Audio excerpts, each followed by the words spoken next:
we have to do N, O, and P all together because I am running out of weeks to do this to make sure this is done before 2019. So, on we go to the YouTube Pagan Challenge. YouTube Pagan Challenge. I can speak. Starting with an N. N is for no. No as in the saying no to things and spell work and stuff. I don't know why, but for a little while I was very weird about this.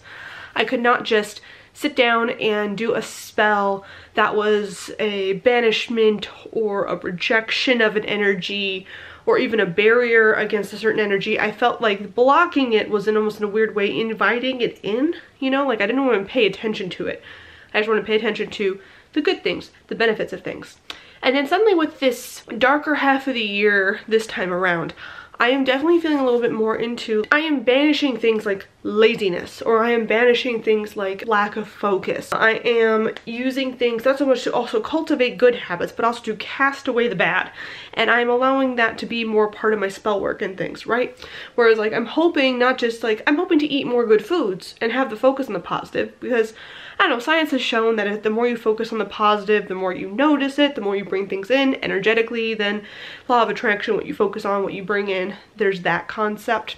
And while I think that definitely works and definitely has some potential and it vibes a little bit right for me, a lot of it too doesn't. And there's some things where I'm just like, not quite, it's a bit off, and I don't know why. I realize it's because no, there's some things that I have a lot of passion in getting something away. I have a lot of passion in the moment of ending a thing, of moving on from it, of reducing it to ash and casting it to the universe. Having that ability to say, no, I don't like that in my life, and use that magically has definitely been more of my practice recently. So that's very interesting. Is that something you guys find that you do, where you say no to a lot more things as opposed to trying to cultivate the things you do want, or is it a little bit of balance of both? That in the comments down below. And then we're going to go to O for optics, or how does it look to the outside or to others, your craft or the craft in general. And I think this is interesting because this comes up a little bit with the whole idea of like social media and witchcraft, and you know, whether cursing or not cursing, or like there's so many different things about optics between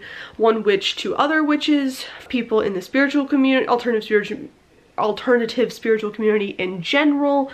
You know, maybe they're not witches, but they follow a more new age path or something along those lines. Or there's even like the optics of the witches to people entirely outside who don't explore the occult or paganism or any of these things. You know, they're more monotheistic or more mainstream in a sense. And in one respect, I think there's a huge amount of cultivation of living your freedom and not worrying about what other people think and all of that, which is great and something we should all push more to do, and push more to accept people to live their best life as long as it's not affecting anyone else's negatively. But I think to disregard optics entirely is not the best thing to strive for, because I think no matter what, you do care what some other person thinks about you, whether that's another witch in the community, maybe whether that's a family member, whether that's, you know, just your employer, or you know, people you interact with, people in your neighbors.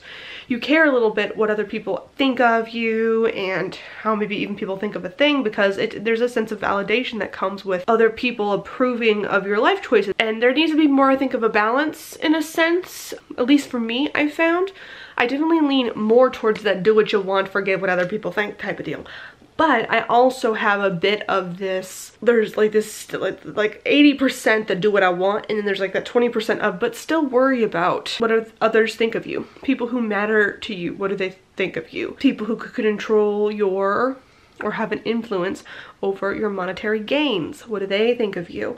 What do people on YouTube think of you? Like, you know, I am not immune to the fact that one video might get way more likes than another video, and I'm going to make probably more videos like the ones that got more likes than the one that didn't. It would take me really liking a topic or really liking a certain thing to continue to make a video that barely anyone was watching continually on my channel. And it's funny too how sometimes I think it gets a little too, like, if you're worried about the optics of your craft, of your life in general, then that means that I think people think that means that you aren't thinking at all about what you want, or at some point like become a slave to what will impress others. And I think it's way more gray than that. Like, there are definitely things that I can do where I'm like, I like that, and that's approved of by others, so it's a win-win, as opposed to it having to be one or the other, right?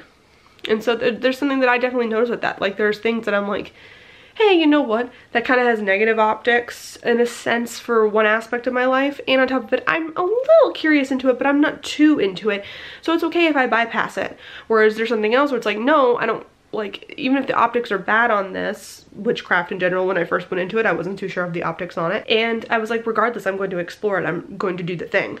And I continue to want to do that, where I'm going to weigh the cost, or the social cost, of exploring or doing or saying something within my spirituality, while also knowing that ultimately I should try to impress myself as best as I can, but know that there could be consequences, and what those consequences are I may or may not like to deal with, or, you know, may seem beneficial in a sense. All those questions, if you have any suggestions, questions, all of that down below for that one. And finally, for P, we're going to talk about personal craft and all that. And specifically coming back to my person and stuff. I've talked before about trying to be more minimal with my craft, and how I am really eager to kind of do that in a sense. And one of the ways I was doing that in the beginning was I had accumulated so many things, and so I didn't want to be like waste not, want not.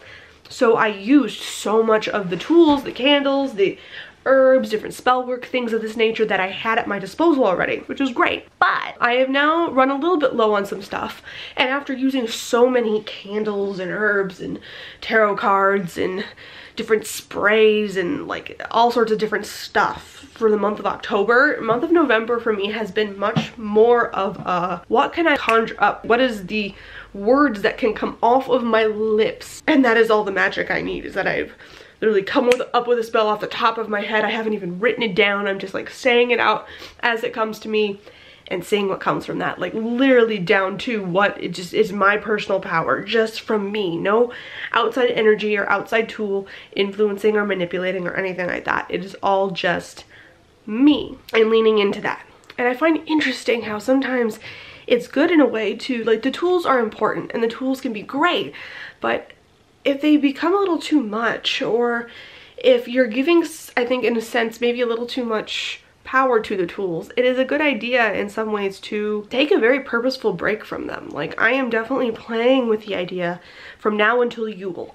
I don't want to do any, if I do spells, or I do kind of a pull to something, then I don't want to use a candle in it, or I don't want to go out of my way to set up a system or a sense to do the thing. I want to make it very quick and dirty. I want to make it very like off the cuff, very minimal, literally just me exerting something, and that's it, and see what happens. And I think there is a net benefit, at least for me, in doing that, just because I am therefore reminded of exactly where all the magic comes from, which is me. It comes from my will, me exerting my personal power, exerting my personal will onto the universe. And by kind of stripping it back down to that, it helps to really remind me and really feel into more of that power. It's less of me wondering whether, did I use the right candle for this, or was that the right herb, or was that the wrong crystal, and then that kind of cancels stuff out, or did I need to charge this tool a little more before doing the spell, in a sense. And